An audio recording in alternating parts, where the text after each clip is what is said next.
বন্ধুরা, আজকে আমি তোমাদেরকে দেখাবো খলসে মাছের টক। তো আমি কড়াটা এখন বসিয়ে দিলাম।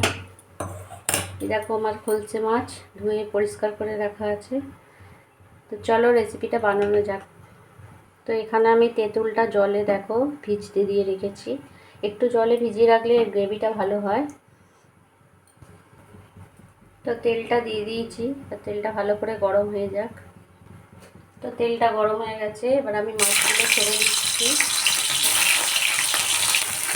তো সব মাছগুলো দিয়ে দিয়েছি। এবার মাছটা ভালো করে ভেজে নেব। এবার আমি মাছগুলো উল্টে দিচ্ছি।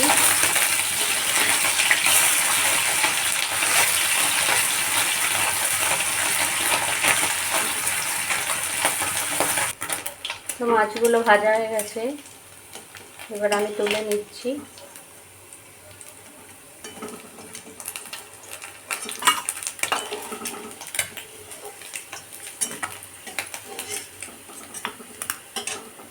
তো এই যে মাছগুলো ভাজা হয়ে গেছে। তো এবার এখানে আমি একটা তেজপাতা, একটা শুকনো লঙ্কা আর অল্প একটু পাঁচ ফোড়ন দিয়ে দিলাম। এবার এটাকে ভেজে এরপরেতে আমি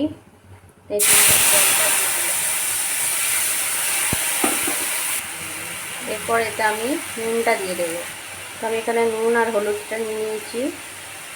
এটা অল্প একটু পরিমাণে জল দিয়ে গুলে দিয়ে দিলাম। তার সাথে দিয়ে দিচ্ছি 2 চামচ চিনি। তো কেউ যদি মিষ্টিটা একটু বেশি খেতে চাও পরিমাণটা দিতে পারো, এটা টকটকই ভালো লাগে।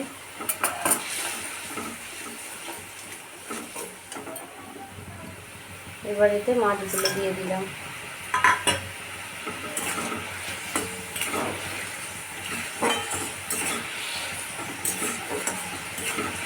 তো রেডি দেখো খলসে মাছের টক। তো দেখো বন্ধুরা, রেডি হয়ে গেছে খলসে মাছের টক। তো কত সুন্দর দেখতে লাগছে, দেখেছো তোমরা? বাড়িতে কিন্তু অবশ্যই বানাবে, খুব ভালো এটা টেস্ট হয়। আর এই গরমের দিনে অবশ্যই ভাতের শেষে একটু করে টক লাগে। তো বাই।